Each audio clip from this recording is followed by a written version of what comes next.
గెరిటే వేసాను. ఇది ఎగ్ దోశ వేద్దాము. ఎగ్ దోశ కొంచెం వేగనిద్దాం. కొంచెం వేగించిన తర్వాత ఒక్క స్పూన్ ఆయిల్ వేద్దాము.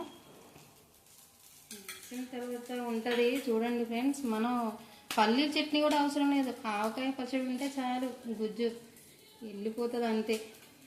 మనం ఏది చేసుకుంటే అదే, మనం ఇంట్లో ఏది చేసుకుంటే అదే మనకి రెస్టారెంట్ ఫుడ్ ఫ్రెండ్స్. మనం అలానే సర్వ్ చేసుకోవాలి. ఇంకా మంచిగా స్ప్రెడ్ చేసేయండి. స్ప్రెడ్ చేసేసి బాగా వేగనివ్వాలి ఈ ఎగ్ దోశ అంటే, లేకపోతే స్మెల్ వస్తుంది ఫ్రెండ్స్. చూసుకోండి, మంచిగా బాగా చేయండి. ఫ్లేమ్లో పెట్టాను. 1 స్పూన్నర ఆయిల్ వేస్తాను.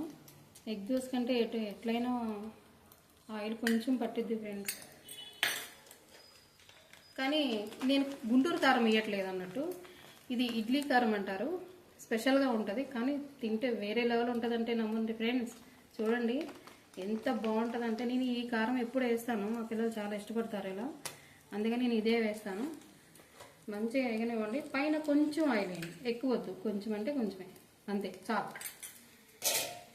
రోస్ట్ అవ్వనివ్వండి. రోస్ట్ అయిన తర్వాత మనం అలా తిప్పొద్దు ఫ్రెండ్స్, బ్యాక్ సైడ్ తిప్పొద్దు, ఫోల్డింగ్ చేసేసి తీసేయండి.